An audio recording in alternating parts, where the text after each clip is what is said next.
Assalamualaikum anak solih-solihah. Semoga anak-anak di rumah masih tetap semangat untuk belajar. Anak-anak, kali ini kita akan belajar tematik tema 1 tentang perkembangbiakan tumbuhan dan hewan.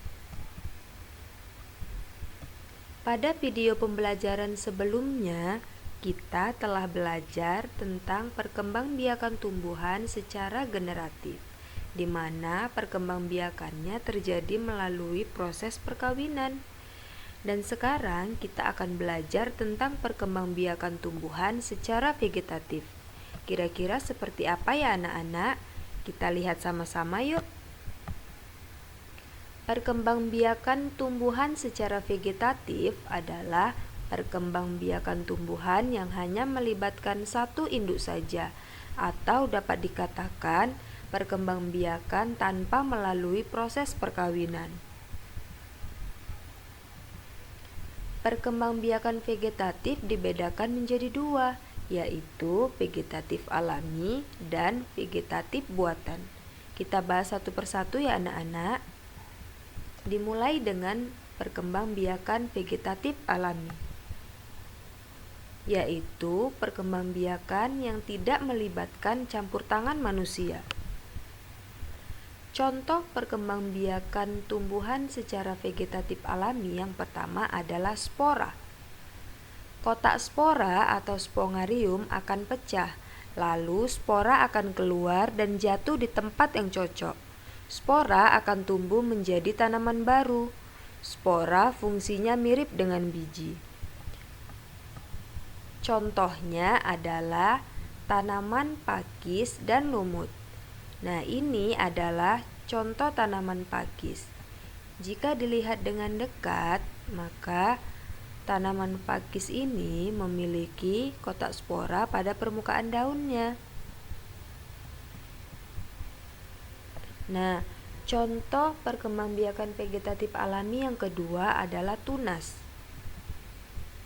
Tunas adalah tumbuhan muda yang baru tumbuh dari bagian tubuh induk tumbuhan.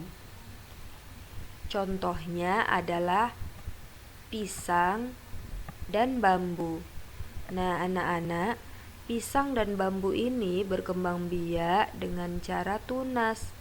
Jadi jangan heran jika pisang yang tidak dirawat pun akan tumbuh subur, karena pisang berkembang biak dengan cara vegetatif. Selanjutnya, vegetatif dengan umbi, yaitu ada umbi batang, umbi lapis, dan umbi akar. Kita lihat satu persatu ya anak-anak. Yang pertama adalah umbi batang. Umbi batang adalah batang yang menggembung dan tumbuh di dalam tanah. Biasanya digunakan tanaman untuk menyimpan cadangan makanan. Contohnya adalah kentang dan bengkoang. Nah, coba perhatikan anak-anak, ini adalah tanaman atau pohon kentang. Nah, jika anak-anak ingin menanam kentang, maka kentang tersebut akan mengeluarkan tunas-tunas baru yang nantinya akan menjadi pohon kentang. Yang kedua adalah umbi lapis. Umbi lapis adalah lapisan-lapisan daun atau susunan yang berlapis-lapis yang mengelilingi batang dan tumbuhan di dalam tanah. Contohnya bawang merah dan bombay. Nah, jika anak-anak ingin menanam bawang baik di media ataupun tanpa media, maka bawang tersebut akan mengeluarkan tunas seperti terlihat pada gambar. Yang ketiga adalah umbi akar. Umbi akar adalah akar yang menggembung atau tidak beruas-ruas, berisi cadangan makanan. Contohnya adalah lobak dan wortel. Jika anak-anak ingin menanam lobak, maka anak-anak bisa memotong bagian atasnya tanpa menghilangkan pangkal dari ujungnya. Kemudian langsung ditanamkan ke tanah.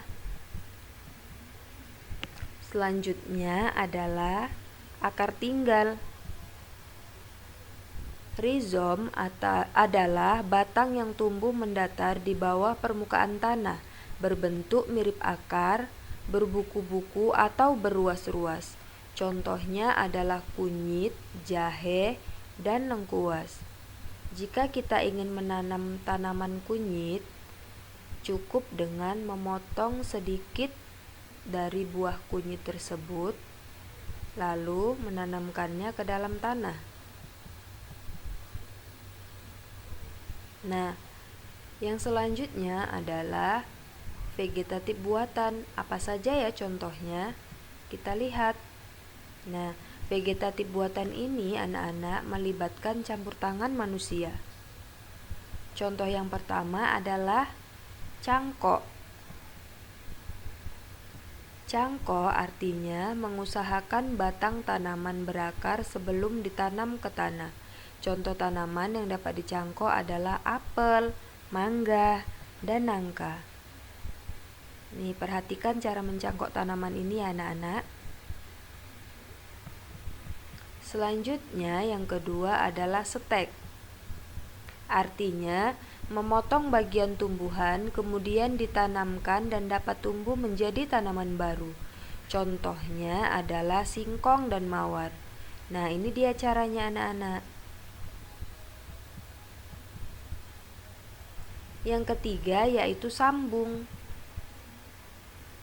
Artinya menggabungkan dua batang tanaman yang sejenis. Contohnya adalah singkong dan mawar. Nah, ini contohnya ya anak-anak. Yang berikutnya adalah merunduk, yaitu mengusahakan bagian batang tanaman agar mengenai tanah atau dirundukkan, kemudian dibenamkan oleh tanah. Contohnya adalah tanaman apel dan stroberi. Nah, perhatikan anak-anak, ini dia contohnya.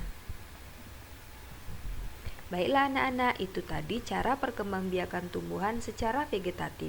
Nah, sekarang kita akan melanjutkan materi kita tentang perkembangbiakan hewan. Sama halnya seperti tumbuhan, hewan juga mengalami perkembangbiakan. Nah, sama juga seperti tumbuhan loh anak-anak, perkembangbiakan hewan ini dibagi menjadi dua, yaitu secara vegetatif dan secara generatif. Kita akan bahas satu persatu ya anak-anak. Jenis perkembangbiakan hewan. Yang pertama yaitu vegetatif. Contohnya tunas, fragmentasi, dan membelah diri. Sedangkan yang kedua yaitu perkembangbiakan hewan secara generatif. Contohnya ovipar, vivipar, dan ovovivipar. Kita bahas satu persatu ya anak-anak. Perkembangbiakan hewan secara vegetatif. Contoh yang pertama adalah tunas. Tunas terbentuk dari tubuh induk yang menonjol. Benjolan tunas ini akan membesar dan akhirnya memisahkan diri dari tubuh induknya menjadi individu baru. Contohnya adalah hidra. Nah, coba perhatikan anak-anak, ini adalah hidra yang berkembang biak secara vegetatif. Yang kedua adalah fragmentasi. Jenis perkembangbiakan dengan cara memutuskan bagian tubuh tertentu yang akan menjadi organisme baru yang mirip dengan induknya. Contohnya adalah cacing planaria. Kita lihat contohnya ya anak-anak. Nah, ini dia contohnya. Yang selanjutnya adalah membelah diri, yaitu jenis perkembangbiakan dengan cara membelah tubuh menjadi dua bagian yang sama besar yang akan menjadi individu baru. Contohnya adalah amuba. Ini dia contohnya. Itu tadi anak-anak perkembangbiakan hewan secara vegetatif. Sekarang kita lanjutkan ke perkembangbiakan hewan secara generatif. Yang pertama adalah ovipar atau bertelur. Ciri-cirinya adalah yang pertama, tidak memiliki kelenjar mamae atau kelenjar susu. Yang kedua, tidak memiliki daun telinga. Yang ketiga, tidak menyusui anaknya. Dan yang keempat, mengerami telurnya hingga menetas. Contohnya adalah ayam, bebek, angsa, dan juga ikan. Nah, hewan-hewan yang Ustazah sebutkan tadi adalah hewan yang berkembang biak dengan cara ovipar atau bertelur. Yang selanjutnya adalah vivipar atau beranak. Ciri-cirinya yang pertama, memiliki kelenjar mamae atau kelenjar susu, memiliki daun telinga, induk melahirkan dan menyusui anaknya, termasuk hewan mamalia, dan memiliki rahim. Contohnya adalah sapi, kambing, kerbau, dan masih banyak lagi contoh hewan yang lainnya anak-anak. Nah, hewan-hewan yang Ustazah sebutkan tadi merupakan hewan yang berkembang biak dengan cara vivipar atau beranak. Kemudian yang selanjutnya adalah ovovivipar atau bertelur dan beranak. Ciri-cirinya yang pertama, embrio tumbuh dan berkembang di dalam telur yang berada di dalam tubuh induknya. Yang kedua, tidak memiliki kelenjar susu dan tidak menyusui anaknya kecuali platypus.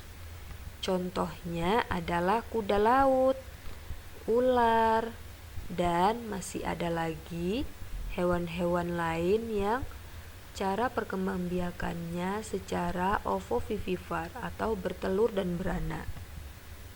Nah, anak-anak, itulah tadi penjelasan tentang perkembangbiakan tumbuhan secara vegetatif dan perkembangbiakan hewan.